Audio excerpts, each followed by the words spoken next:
किसानों को दौड़ा दौड़ा के मारा गया, उनके बहू बेटियों को मारा गया, बूढ़ी बूढ़ी औरतों को मारा गया, बच्चों को मारा गया, उनका चूल्हा चौका तक से तोड़ फोड़ दिया गया, उनका दरवाज़ा तोड़ दिया गया।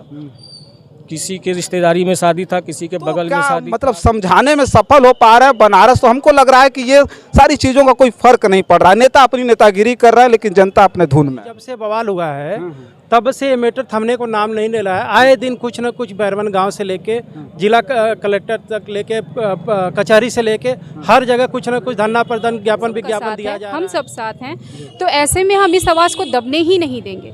ये शुरू जरूर छोटे पैमाने पे हुआ था ये, लेकिन पहुंचेगा बहुत बड़े पैमाने पे। हम इसे जाने नहीं देंगे ऐसे ही। और हाँ, हमें किसानों के लिए न्याय चाहिए। आज भी अगर इतने धूप में इस मौसम में किसान भाग के हर उस जगह पहुंच रहा है जहां से उसे लग रहा है कि ये हमारे साथ आ जाए तो हमें न्याय मिल जाएगा। तो हम तो इनके साथ हैं, लेकिन बड़े ही शर्म की बात है कि इन्हें सरकार से बहुत निराशा मिल रही है। साथियों नमस्कार, मैं हूं रजनीश और आप देख रहे हैं जन आदर्श भारत। इस वक्त उत्तर प्रदेश के वाराणसी में है और वाराणसी देश के प्रधानमंत्री जी का संसदीय क्षेत्र है। और इस वाराणसी में रोहनिया के मोहन सराय में ट्रांसपोर्ट नगर बसाने के उस मामले में जो पुलिस के ऊपर, ये किसानों के ऊपर योगी पुलिस द्वारा बर्बरता हुई है, वो मामला कहीं न कहीं थमने का नाम नहीं ले रहा है। जो बड़ी बड़ी पार्टियां हैं पूरी तरह से जो है सरकार के खिलाफ उतर करके प्रदर्शन कर रही हैं। हमारे बीच में राष्ट्रीय समता पार्टी के कुछ नेता हैं और वहां के स्थानीय किसान हैं जो बनारस में भी पहुंचे हैं। जिलाधिकारी को इन्होंने ज्ञापन दिया है।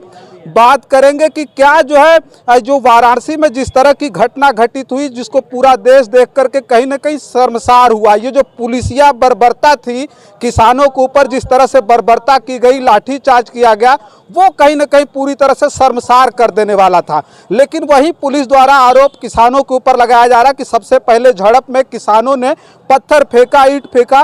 लेकिन जो नेता हमारे बीच में हैं, राष्ट्रीय समता पार्टी के हैं, जो वहाँ के किसान हैं, उनसे भी कुछ जानने का प्रयास करेंगे और आपके बीच में वो सारी खबरें भेजेंगे।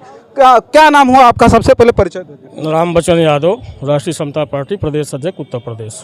ये हम आपसे जानना चाहेंगे कि पुलिस द्वारा इस बात का आरोप लगाया गया कि झड़प में सबसे पहले किसानों ने पत्थर फेंका, ईंटा फेंका, उसके बाद ये सब सारी कार्रवाइयाँ हुई, इस तरह से बर्बरता हुई पुलिस। देखिए, जो वहाँ पे घटना हुई है, अगर किसान पत्थर फेंके होते, डंडा लाठी उठाए होते तो माजरा कुछ और होता।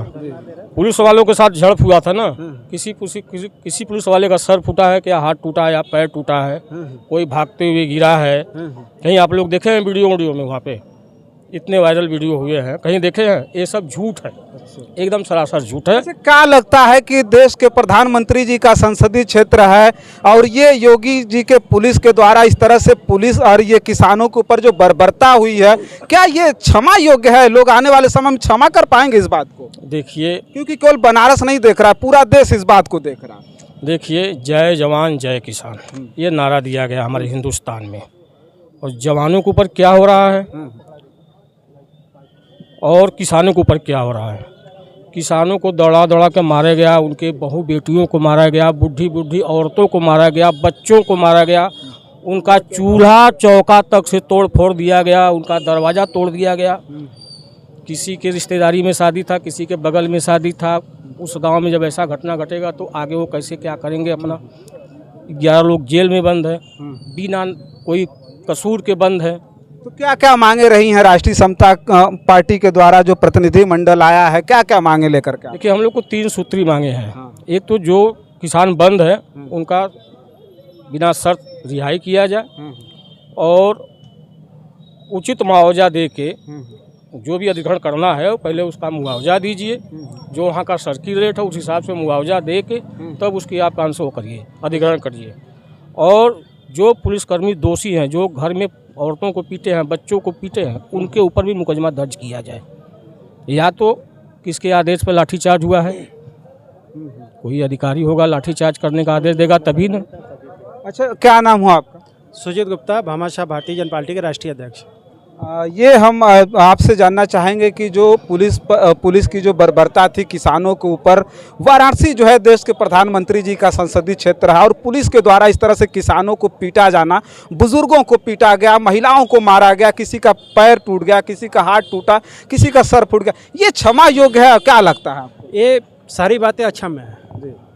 किसान जो कि भारत कृषि प्रधान देश रहा है, वो हमारे अन्नदाता हैं। बनारस को ये बात समझ में आ रहा है? बनारस के लोगों को पूरा देश तो ये देख रहा है, थूक रहा है, लेकिन बनारस क्या कर रहा है? बनारस की जनता को भी समझ में आ रही है, जो किसान हैं, व्यापारी हैं, उनको आ रही है। विभिन्न दल के नेताओं को समझ में आ रहा है कि जब से बवाल हुआ है तब से ये मैटर थमने को नाम नहीं ले रहा है। आए दिन कुछ न कुछ बैरवन गांव से लेके जिला कलेक्टर तक लेके कचहरी से लेके हर जगह कुछ न कुछ धरना प्रदर्शन विज्ञापन दिया जा रहा है।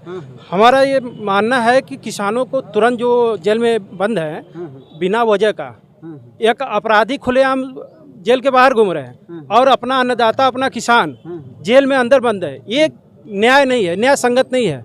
इसके लिए भामाशाह भारतीय जनता पार्टी और रासपा आज एसीएम सेकंड को हम लोग ने ज्ञापन दिया, और अगर आज ज्ञापन पे कार्रवाई नहीं होती है तो आगे हम लोग कुछ बड़ा धरना प्रदर्शन करने की तैयारी करेंगे, आंदोलन की जी बिल्कुल करेंगे। और इससे हम लोग पीछे नहीं हटेंगे। काहे ना हम लोगों को किसानों की तरह डंडा खाना पड़े, मुकदमा झेलना पड़े, जेल में जाना पड़े, लेकिन हम लोग कदम पीछे नहीं हटाएंगे जब तक बैरवन गांव के किसानों को न्याय नहीं मिल जाएगा। ये दोनों पार्टियां किसानों के लिए हमेशा संघर्ष करती रहेंगी। अच्छा, अब हमारे बीच में पार्टी प्रवक्ता भी हैं, थोड़ा सा आप आगे आ जाइए। महिला हैं, सबसे पहले अपना परिचय दे दीजिए। जी, राष्ट्रीय समता पार्टी नेप से सुमन सिंह, राष्ट्रीय प्रवक्ता। अच्छा, आप प्रवक्ता हैं, सवाल हमारा वही है, महिलाओं को भी पीटा गया, बुजुर्ग महिलाओं को, एक महिला गिर जाती है जिसके ऊपर जो है डंडे बरसाए जाते हैं, लाठी बरसाई जाती है, हाथ टूटता है। ये सब देखने के बाद आपको कैसा लगता है? महिलाओं के बीच ये सारी बातें जानी चाहिए। कम से कम बनारस को तो ये बात समझना पड़ेगा कि कहीं ना कहीं योगी राज में जो किसान हैं, ज़बरदस्ती उनकी भूमि अधिग्रहित की जा रही थी। मामला देखने के बाद यही लगता है। तो क्या मतलब समझाने में सफल हो पा रहा है बनारस? तो हमको लग रहा है कि ये सारी चीज़ों का कोई फर्क नहीं पड़ रहा है। नेता अपनी नेतागिरी कर रहा है, लेकिन जनता अपने धुन में है। आपकी बहुत सारी बातें सही हैं, इसका खंडन नहीं करते हम, लेकिन हाँ, आप ये मत कहिए कि बनारस वासियों को फ़र्क नहीं पड़ता। बोलना सब चाहते हैं, बोलने से पहले सोचना भी चाहते हैं, क्योंकि प्रधानमंत्री का हाँ संसदीय क्षेत्र है। हम बोलेंगे तो हमारे जॉब पे बात आ जाए। आपको डर नहीं? बिजनेस क्यों? ऐसा है कि सबसे पहले जहाँ से खा रहे हैं उसको कैसे साइड करते हैं। जनसेवा के क्यों देखने वाले तो प्रधानमंत्री जी, उनकी सेवाएं, उनकी सुविधाएं क्या सिर्फ जो अमीर लोग हैं उन्हीं के लिए हैं? आम जनता के लिए भी है, किसानों के लिए भी है, बच्चों के लिए भी है।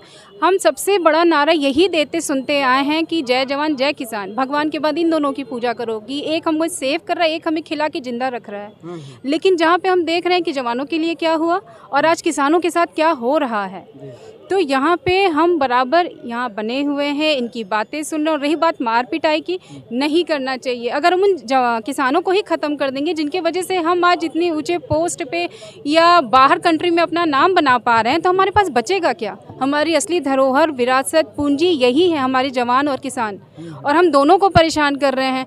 आने वाला भविष्य ज़रूर सोचना चाहिए कैसा होगा।